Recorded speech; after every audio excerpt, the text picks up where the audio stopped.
사실 임플란트는 장기적으로도 예후나 이런 게 굉장히 중요하기 때문에 이런 부분까지 꼭 체크해 주시는 게 좋을 것 같습니다. 이런 것들은 절대 좋은 기준이 아니라고 말씀을 드리고 싶습니다.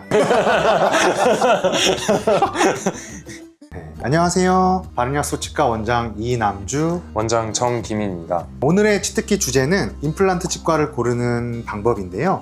치과의사 입장에서 어떠한 기준들로 선택을 하면 실패가 없는지에 대해서 한번 말씀을 드려보려고 합니다. 네, 오늘도 이제 임플란트 상담을 하러 환자분들이 몇 분 와주셨었는데 여기는 가격이 어떠냐, 강남은 가격이 어땠다 이런 말씀을 주로 하시더라고요. 근데 이제 임플란트 할 치과를 고르는 기준에 있어서는 그것 말고도 다른 것들이 많이 있거든요. 맞습니다.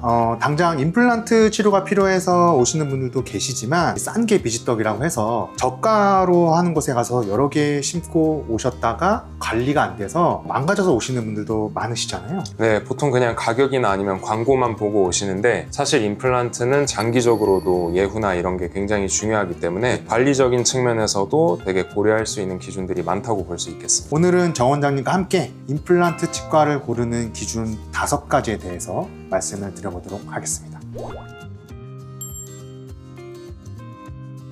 첫 번째로 제일 중요한 건 의사 경험이죠. 아무래도 수술은 얼마나 많이 해봤는지, 즉 풍부한 경험과 숙련도를 무시할 수가 없습니다.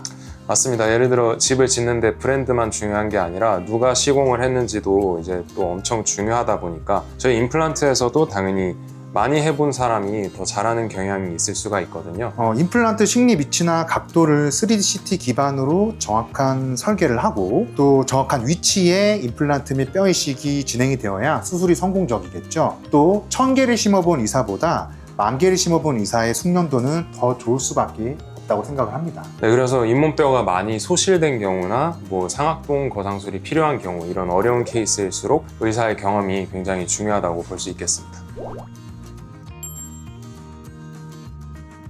두 번째는 사후 관리입니다. 임플란트 치료는 단순히 보철이 올라가고 끝이 아니라 관리만 잘하시면 5년, 10년 물론이고 반영구적으로도 쓰실 수 있는데요.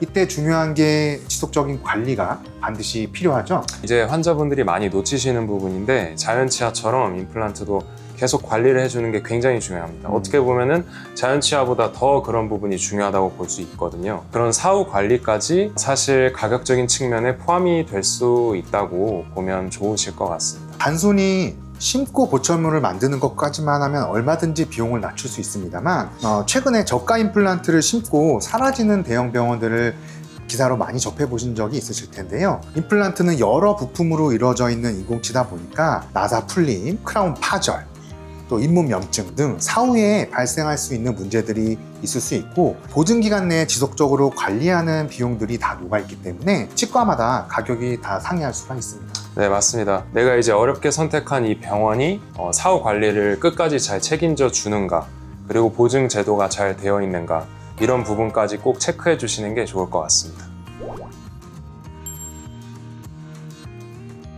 세 번째는 의료진의 충분한 설명인데요. 같은 케이스여도 병원마다 진단이 다 다를 수 있고 또 환자분의 생활 습관이나 경제적 여건들에 따라서 치료 계획이나 방향들이 다 다를 수가 있습니다. 환자분들은 단순히 A치과 얼마, B치과 얼마 이런 견적만 가지고 고르시는 경우가 많은데요. 네, 맞습니다. 일단 CT 같은 것을 확인해서 영상 자료를 충분히 확인해서 꼭 뽑아야 하는 치아인지, 그래서 꼭 임플란트로 진행이 되어야 하는 치아인지 이런 걸 먼저 정확하게 판단해 보는 게 중요할 것 같고요. 그리고 남아있는 잔존치의 개수라든지 아니면 상태에 따라서 또 추후 몇 개의 임플란트를 식립해야 장기간 편안하게 사용하실 수 있을지 이런 걸 전체적으로 다 고려를 해서 진단을 해주는 게 거기에 따라서 치료 계획이 설립이 되는 게 중요하다고 볼 수 있을 것 같습니다. 그래서 의료진이 환자분이 충분히 이해하고 결정에 도움이 되실 수 있도록 환자분은 현재 어떤 상태이시고 어느 부분에 어떤 임플란트가 들어가시는 게 좋고 치료 기간 또 어떻게 되고 이런 등등의 상세한 설명들을 제공을 해주는 게 좋겠죠. 이런 수술을 또 집도해주는 의사분이 직접 설명해 주시면 더 좋을 것 같고요. 네, 그렇죠. 아무래도 많은 병원에서 진단만 의사가 하고 대부분 설명을 실장님이 도와주시는 경우가 많은데 그런 것보다는 좀 더 자세한 설명이라든지 추가적인 치료 계획 관련해서 의사분들이 정확히 설명해 주시면 훨씬 더 좋은 서비스가 되지 않을까 생각이 듭니다. 그리고 요즘은 디지털 임플란트, 이 내비게이션 임플란트를 찾고 오시는 분들도 많으시죠? 그래서 환자분들의 편의성을 고려해서 네 번째 주제로 디지털 장비를 한번 넣어봤습니다. 네, 이제 디지털 임플란트란 이제 기본적으로 요즘 트렌드라고 볼 수 있는데요. CT를 활용해서 임플란트가 어떻게 식립될지 미리 계획을 한 다음에 그 계획을 기반으로 환자 맞춤형 이제 가이드를 제작해서 기존의 임플란트 수술이라면 아무래도 절개량이 많아져서 출혈도 많고 환자분들이 불편함이 많으셨는데 가이드를 활용하면 절개량도 줄어들고 수술 시간도 줄어들어서 환자분들이 훨씬 편안하게 수술을 받으실 수 있다는 장점이 있습니다. 또 수술 말고도 본을 뜰 때도 디지털 장비의 도움을 받는 경우가 있죠? 네, 기존에는 인상제를 활용하다 보니까 아무래도 목 뒤로 넘어가는 불편감이 느껴져서 환자분들이 구역 반사를 많이 겪으셨는데 아무래도 요즘 디지털 장비 구강 스캐너를 활용함으로써 좀 더 편안하게 구역 반사 줄어든 상태로 환자분들이 인상을 뜨실 수 있다는 또 장점이 있습니다. 그리고 마지막 다섯 번째인데요. 아무래도 비용을 얘기하지 않을 수가 없습니다. 가장 싼 곳 찾기 이런 것들은 절대 좋은 기준이 아니라고 말씀을 드리고 싶습니다. 그렇습니다. 치과마다 비용이 다른 이유가 여러 가지가 있는데 이제 임플란트 제조사, 뼈이식의 유무, 상악동 거상술의 유무, 그리고 의료진의 임상 경험, 사후 관리 이런 여러 가지가 포함된 것이라고 보시면 좋겠는데요. 아무래도 최저가만을 찾게 된다면 그런 부분들에 있어서 타협이 발생할 수밖에 없겠죠. 동네마다 가격이 어느 정도 비슷하게 형성이 되어 있는데 어느 치과 한 치과가 유독 가격이 낮다면 그 치과에서 혹시 뼈 이식이 추가될 때 비용이 더 들지는 않는지 혹은 사후 관리가 잘 안 되진 않는지 그런 것들을 한번 잘 살펴보셔야 할 것 같습니다. 그리고 이제 원장님이 말씀하신 그런 부분들이 전체적으로 유난하게 잘 되려면 거리가 또 중요하다고 볼 수 있는데요. 자주 방문을 하셔서 수술 당일만 이제 가는 게 아니라 그 후에 수술 후 체크, 잇몸이 어떻게 아물고 있는지, 실밥 제거, 보철물 제작을 위해서도 이제 완벽하게 제작이 되려면 또 환자분들이 많이 내원을 해주시면 훨씬 더 완벽한 마무리까지 이어질 수 있다고 저는 생각을 하거든요.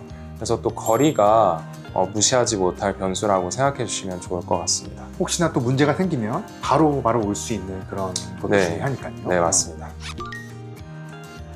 정 원장님 한번 지금까지 말씀해 주신 것을 정리 한번 해주시죠. 정리를 해보자면 임플란트를 많이 해본 의사인지 그리고 사후관리 시스템이 잘 갖춰져 있는지 설명을 실장이 아니라 의사가 친절히 잘 해주는지 디지털 장비가 잘 갖춰져 있는지 비용이 너무 과도하게 싸지도 비싸지도 않으면서 또 거리가 가까운지 이 다섯 가지를 잘 고려하셔서 임플란트 하실 병원을 고르신다면 실패 없이 고르실 수 있을 거라 생각이 듭니다. 이상 임플란트 치과를 고르는 치트키 5가지였습니다. 이 영상을 보시는 환자분들이 올바른 선택에 도움이 되셨으면 좋겠습니다. 감사합니다.